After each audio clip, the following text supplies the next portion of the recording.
Over $21,000 for this 2023 Kia Soul with over 41,000 miles. But after tax and everything, you're going to be well over that. But we're at drive time. So honestly, the price is much higher because who comes here and pays cash? I don't think anybody. This is basically that buy here, pay here. You guys know them as they sell those vehicles. That's extremely high interest rates, pretty much the max state limit. Here we go, 21,995, so 22,000, 2019 Jeep Compass, over 62,000 miles. I mean, think about that. The prices are crazy. I mean, whoa, is this a used Renegade for almost $30,000? Yeah, I mean, come on, 27 for a 23 with 27,000 miles. Yeah, that's 30 grand for a Jeep Renegade, and someone's going, the price is irrelevant because we're at drive time. So it's all about payments, and as you see, they're getting vehicles delivered right there because I think they're going to be pretty dang busy. What's happening in the economy right now? Subprime lending is skyrocketing. You got Ford, every manufacturer is opening up their subprime lending more and more. You got CarMax, their loan loss provisions increasing.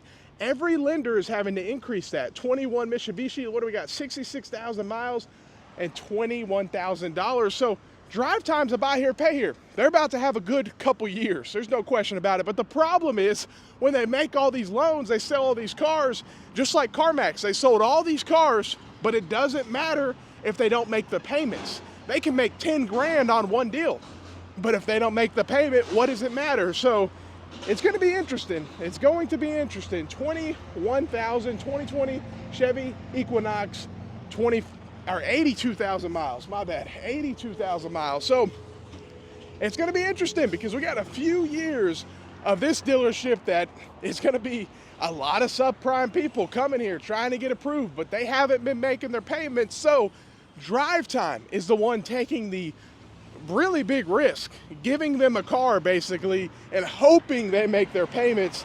I mean, I'm talking 500 credit scores here. Let's see here. We got $20,000 and a 2020 Dodge, over 70,000 miles. So you got people coming here with 500, 400 credit scores, and they're going to get approved here possibly, and it's going to be 20-something% interest. I mean, that's the only way. Well, I'm surprised. They have a Toyota 4Runner, and that's the thing. There's a big difference. I mean, if you're here, you better get a reliable vehicle. Don't get something just because it has leather or something like that. Like, come on. Here we go. 25 for 109, 2015.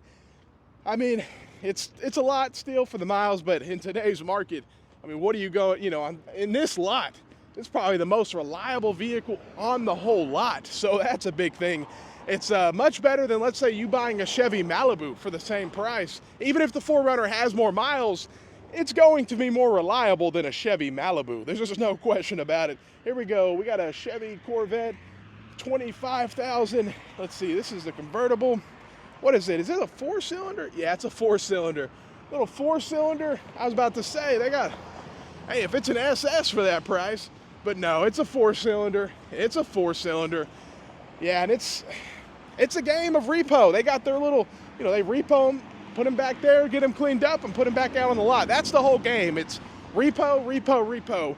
Time and time again. 2020 Chevy Malibu, 31,000 miles, $22,000. And here's a Mercedes-Benz 2017 C300 with 104,000 miles, 21,500. So over 22,000 after you pay tax and everything. This is probably the last vehicle you need to be getting on the lot. If you're at this lot, you're at drive time, you have bad credit, you're going to pay a super high interest rate. The last vehicle that it's just common sense, is a Mercedes. That's a vehicle that has reliability issues, that's going to have high maintenance cost, and you're talking it already has 100,000 miles. It's a big difference from that Toyota 4Runner. That 4Runner has the same miles, but it's much more reliable and has a really proven track record. So you got to be smart, but a lot of people, they get stuck like Chuck. They come here, they don't have another option. They're called get-me-dones. They just want a car. They don't care what it is, just get me done. The bank or the lender, like drive time, they are a big buy here, pay here, so they can be their own lenders. all they can do is hope that they make the payment. So it's a really, really risky business, but it's also a very shady business to be in because you're giving extremely high interest rate loans. It's not a good business. Any way you look at it, that's never been good for a very long time. This kind of business model is very bad. It's very bad, and it is what it is. It's legal, but it's very questionable. You're doing a very bad practice. It's not even a good business model because none of these businesses last a long time. Normally, they always eventually fail because you're giving loans out to people that can't make their payments. Not the best idea. But let me know what you guys think. Drive Time, a lot full of overpriced used vehicles that sell for super high interest. Let me know what you guys think. Have a great day and stay blessed.